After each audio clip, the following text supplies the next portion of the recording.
हनुमान जी दोनों सुख प्रदान करते हैं और केवल सुख देते नहीं, सुख दे करके उनकी रक्षा करते हैं। इसलिए कलिकाल में हनुमान जी की उपासना, हनुमान चालीसा का पाठ बहुत जरूरी है। और जितने भी माता पिता यहाँ विराजमान, हमारी हाथ जोड़कर प्रार्थना है, अपने बच्चों के स्कूलों में स्कूली बैग में आप पुस्तकें तो रखो, उन पुस्तकों के बीच में एक हनुमान चालीसा का ग्रंथ जरूर रखना चाहिए, ताकि वो विद्यालय में जावे तो जब उन्हें समय मिले तो कम से कम एक बार हनुमान चालीसा का पाठ कर ले। में आपका बालक मेधावी होगा। उसके साथ साथ अगर आप अपनी बेटी और बेटा को हनुमान चालीसा का पाठ पढ़वाओगे तो कोई भी धर्म विरोधी तुम्हारी बेटी और तुम्हारे बेटा का दिमाग बदल नहीं पाएंगे और धर्म विरोधियों के जाल फांस में भी नहीं फंस पाएंगे। बोलो जय सिया राम।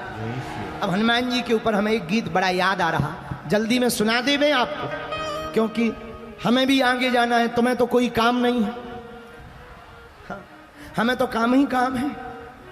यहां से हमें दिल्ली भागना है, दिल्ली से हमको दुबई जाना है, सुबह दुबई पहुंचना है, नहीं तो वहां आफत हो जाएगी। और तुम तो ऐसे कि फ्री हो, पे हरियाणा वाले तो वैसे ही महान होते हैं। यहाँ के आदमी को इतना समाधान है महाराज जी, हरियाणा वालों को बहुत समाधान आता है। हरियाणा में कोई भी समस्या हो, समाधान बहुत जल्दी मिलता है। हाँ, यहाँ एक समस्या हो गई एक फोटोग्राफर के पास। एक आदमी हरियाणा का फोटोग्राफर के पास गया और हाथ जोड़ करके बोला, पासपोर्ट साइज की फोटो खींच दे, पासपोर्ट साइज की फोटो खींच दे, लेकिन एक काम करना। फोटोग्राफर बोला क्या? अर्गेला मेरी जूतों की भी आनी चाहिए। पासपोर्ट साइज की फोटो चाहिए पर उसमें जूते भी आने चाहिए। फोटोग्राफर भी हरियाणा का था। पासपोर्ट साइज की फोटो खिंच जाएगी, बोलिया उकड़ू बैठ जा, उकड़ू बैठ जा, पासपोर्ट साइज की फोटो भी मिल जाएगी और जूते भी तेरे आ जाएंगे। ये समाधान हमको यहीं से मिला हो। हरियाणा वालों से तो भैया अपने राम जी तो बहुत डरते हैं, जय बजरंग बली। सच बोले ये तो विनोद की बात है, आप लोग बहुत भक्तवान होते हो, बहुत श्रद्धावान होते हो, धन्य है। हमें भी स्वाभिमान हमारा जागा कि हम उस भूमि पर आए हैं जहां श्रीमद् भगवद गीता प्रकट हुई है। हम उस भूमि पर आए हैं जहां प्रभु ने अपना विराट स्वरूप अर्जुन को दिखाया था। हम उस भूमि पर आए हैं जो धर्म क्षेत्र भी है और कुरुक्षेत्र भी है। हम उस भूमि पर आए हैं जिसका नाम हरियाणा है। हमें हनुमान जी की बात याद आई, एक गीत सुना देते हैं, फिर सबकी सामूहिक अर्जी लगाकर हम विदा ले लेंगे, क्योंकि चौपाई यहीं तक ठीक है। आगे की फिर कभी कृपा होगी, 5 दिन की हनुमान कथा सुनाई जाएगी। बोलो जय सिया राम। हरियाणा वालों ये तो पक्का है, हम तुम्हारा पीछा नहीं छोड़ने वाले हैं। जब तक तुम हनुमान जी के नहीं हो जाओगे हम तुम्हारा पीछा नहीं छोड़ेंगे। अच्छा, हिंदू एकता कौन कौन चाहता है? पक्का कि कच्चा? कौन कौन चाहता है भारत हिंदू राष्ट्र हो? कौन कौन चाहता है कि जाति पात मिट जावे? पक्का? अरे जोर से तो बोला। माथे पर टीका कौन कौन लगाएगा? अपने घर के बाहर झंडा कौन कौन लगाएगा? कोई भी सनातन का काम होगा तो बड़ी एकजुटता के साथ कौन कौन करने जाएगा?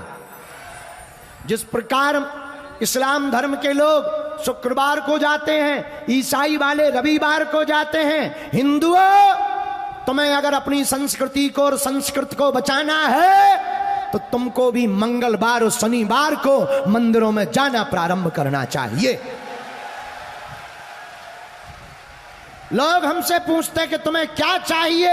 हिंदुओं, हमें मंदिरों में भीड़, सड़कों पर तूफान चाहिए, राम राज्य से भरा हिंदुस्तान चाहिए। तो कौन कौन हिंदू एकता के लिए वचन दे रहे हैं? जरा हाथ उठाओ। पक्का कहो हम सब हिंदू एक है। हम सब हिंदू एक है, हम सब हिंदू एक हैं, हम सब हिंदू एक है, हम सब हिंदू एक है, हम सब हिंदू एक है। अगर कोई भी सनातन का विरोध करेगा तो कौन एकता के साथ उसको मुंह तोड़ जवाब देगा? अगर कोई संतों का विरोध करेगा तो कौन जवाब देगा? अगर कोई हमारी संस्कृति का विरोध करेगा तो कौन कौन जवाब देगा? पक्का पक्का पक्का पक्का। जाओ, हम भी वचन दे रहे, आज से तुम्हारी अर्जी और तुम्हारी समस्याएं तुम्हारी नहीं है, हमारे बागेश्वर बालाजी की है, हमारे सन्यासी बाबा की हैं। भैया मुस्कुराते रहना और जब भी समय मिले बागेश्वर धाम भी आते जाते रहे ना। एक बढ़िया शायरी सुना दे। हंसा करो, हंसाया करो, बागेश्वर धाम अपने बाप का घर है, आया जाया करो। लेकिन महाराज जी ने बदल करके भी उसको सुनाया था। कैसा था महाराज जी? हम वो भूल गए। हाँ, महाराज जी ने थोड़ा बदल दिया। हंसा करो, हंसाया करो। तुम बोलो, हंसा करो, गीता पढ़ा करो और पढ़ाया करो। बोलो जय सिया राम।